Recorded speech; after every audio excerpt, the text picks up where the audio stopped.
We're seeing humanity being used as a commodity, whereby every person has an economic value attached to them, and you are forced to pay if you step outside of the lines. This is human trafficking, folks. This is what our governments do, all governments, folks. The President of the United States is simply the CEO for the United States branch of the global people farm. That's all it is. And it's run by banksters, folks. The whole thing is run by the banksters. And I really hope that this year we're going to see people stand up and say enough is enough. We are sick of our trustees stealing from us, and we're going to change the direction humanity is going in. That's what we have to do, folks. We have to stand up and we have to say, okay, now we are going in a different direction. So you politicians have a choice. You can come with us or you can get left behind. And if you try to complain, well, we'll go and drop you all on Christmas Island or something like that, and you can live there in the refugee camp. And that's what we need to do with these people, folks. We've got to understand that what we're facing here really is war.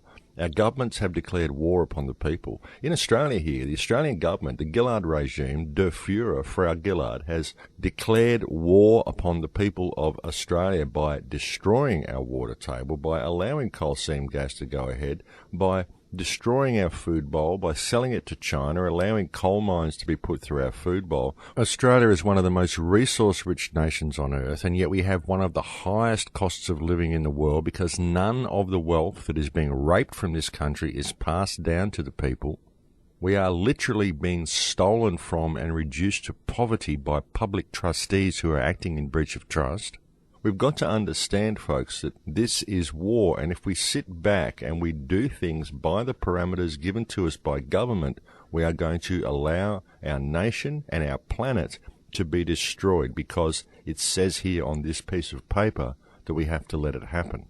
Well, I think that's bullshit, folks. We don't have to let it happen at all. And this is the year, I believe, that the human race will get up off their knees and will actually start implementing some positive change. And that's what I intend to do, folks. That's what the Full Circle Project is going to be about. The Full Circle Project is going to be an umbrella mechanism that can be used for virtually any project that offers empowerment to the community in whatever community we visit. That's what I want to do. I want to create a mechanism whereby the whole world can get involved, and we can create dialogue with the politicians as well. And I'm not interested in creating dialogue so I can have a discussion with them. I want to get them into a position where we can tell them what we are doing now and offer them the choice to come with us or to get left behind. Because that's what we have to do. We have to change the direction the planet is going in. We have to restore ourselves to the top of the food chain, and we need to do it now. Because if we don't, then our children are not going to have a future. And we have a responsibility to do this, folks, because we are the custodians of this planet. This generation is the custodians of this planet for future generations. And I think we're doing a god-awful job. And now is the time that we have to stand up and make a difference. And I'm really hoping that the people out there can feel what I'm saying to be true and will be prepared to stand up and do this with me, because we have to take this world in a different direction. The future of life on this planet depends upon it. And no one else is going to do it, folks. Don't wait to be saved. There is nobody descending from the sky who's going to take you to heaven and allow the world to turn to hell around you. There is no galactic federation coming to pick you up. There is no alien intervention that's going to step in and save us. We have to do it ourselves. And until people are prepared to show a little backbone and show a little self-responsibility and start being accountable for their actions and realizing that we as mankind are accountable for all the problems that we face on this planet because we've failed to act. We've let the world turn to this hellhole around us, and we've done so out of fear for what is written on paper, and we've failed to act. But now is the time we have to act. We've been given an ultimatum by creation, folks. It's got to the point now that if we don't act, then we're not going to have a planet to live on. So that's the choice. You either act or you die, and that is it. So which do you choose? It can be quite confrontational, self-responsibility. And that's why a lot of people don't choose to ever step into it.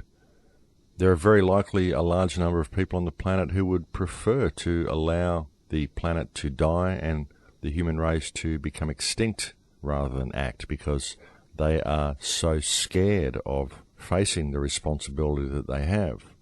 But I still believe there are enough of us here who will step up to the plate and who are prepared to take responsibility for their actions and who are prepared to act.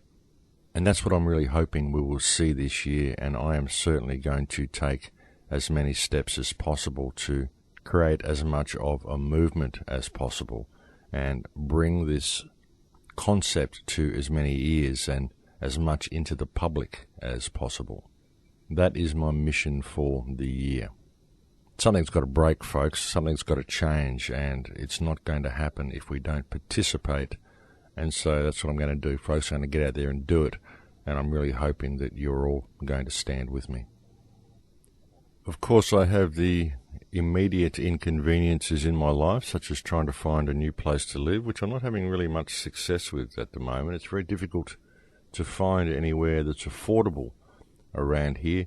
And in fact, I'm thinking of basically selling everything I own and perhaps just hitting the road and becoming a traveller for the duration. Maybe just see where I end up. And that's very much on the cards as well. Of course, if that happens, it means I may be offline for certain periods of time and maybe not be able to do the shows quite as regularly as I am now. But that is definitely something that's on the cards. I'm actually thinking of moving to somewhere like the Philippines or possibly Hawaii. But then, as nice as Hawaii is, unfortunately, it is the United States, and that is somewhere that I really do not want to be. But yes, I am thinking about leaving Australia. I think it's all turning to hell in this country, mainly due to the blatant corruption of the Australian government and the unfortunately apathetic nature of the Australian people. And if things are going to continue down the same path that they are, then I really can't see much point in staying here.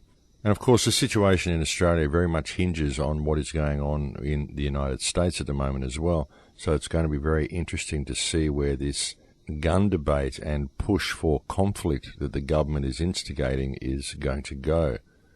I think all eyes are on the United States at the moment because everybody knows how much of an effect it is going to have on the rest of the world. And only time will tell with that one. But I don't think we'll have very long to wait, folks. I think that by the end of February, or at least halfway through March, we will see some major changes within the United States, and we will have a little bit more of an idea where things are going. But I think it's incredibly important for the people of the United States, the ones who are rushing out there and buying arms and getting ready for a big showdown. I think it's very, very important for these people to clearly understand that what the government wants here is conflict. And the best thing that could happen for the government at the moment is for the people to make a stand against the government in an armed uprising. It's absolutely what they want. And I think if the guns are there and people simply make a peaceful stand, sure, keep your gun at your side, but don't point it at anybody. But make a peaceful stand against the government and let them know that enough is enough. I think you still have the ability to change things, but people have to keep it clearly in mind that the best thing they can do for the government at the moment is to start a civil war, because that's what the government wants. That's what all this is about, folks. It isn't just an attack against the Second Amendment. The Second Amendment is the bait that they are using to create the conflict that they want. And they have set up for this conflict well in advance. They've put all the FEMA camps in place. They've militarized the police over the last few years. They've given them sound cannons and microwave cannons and drones. They've just supplied them with millions upon millions of hollow points, and they are ready. And they are like the bully in the schoolyard that is taunting the population and simply itching for conflict. Because once that conflict happens, they will crack down with such blinding force that if the people are not fully organized, then they will be crushed. And the corporate-controlled war machine that is the United States of America will be free to carry out its rampage around the world. Remember, folks, this isn't the United States doing this. This is a corporate-controlled system that is ultimately run by Zionist bankers. So don't go blaming your country or blaming the lower sections of your government, because what you are seeing is a corporate-controlled Zionist mechanism. That is what the United States is. And what this mechanism is pushing for, folks, is conflict. That's what this is all about. That's what they want in the United States right now, is conflict. So you must not give it to them. You must draw up articles of impeachment, even if you have to impeach the entire executive branch. I mean, you've got to understand that there are domestic enemies that have taken over your country. Just this attack on the Second Amendment shows you that these are domestic enemies. The attack on the First Amendment that Obama has put in place since he was sworn to office. The fact that Obama is the head of the UN Security Council. I mean, how can you be head of the United Nations Security Council and be President of the United States at the same time? Isn't that treason? Isn't that a breach of your presidential oath? This is treason, folks. Everything Obama has done is treason, and anybody that supports him in his cabinet has also committed treason against the United States. And the people in the United States are now being delivered an ultimatum. Either you stand up and step up to the plate and you restore the republic, or you're going to lose it completely, because we're going to take your guns and then you're going to have no means of defending yourself. And if you think you're going to launch into a civil war to prevent us from taking your guns, well, then we are totally prepared for your uprising. We've got all the camps in place, we've got all the hollow points, we've got the armor, we've got the drones, we've got the satellite surveillance, we've got everything we need to lock this country down into a police state the likes of which the world could only imagine. And that's what we're going to do if you fight us. So the only thing the American people can do in this moment really is to stand in solidarity and to restore the republic. You still have enough people to do this in a peaceful manner. And if you make announcements to do this, I guarantee you're going to have soldiers deserting and coming home by the plane load, by the boat load. There's going to be thousands of soldiers that are going to want to come home and stand with the people of their country. We've all seen this coming for a long time, folks. We all knew there would be a moment when the world had to make a stand, and that time is now. But I think it's break time, folks, so I'll leave it there. Thank you for joining me on the show today, and I'll speak to you again in a few minutes.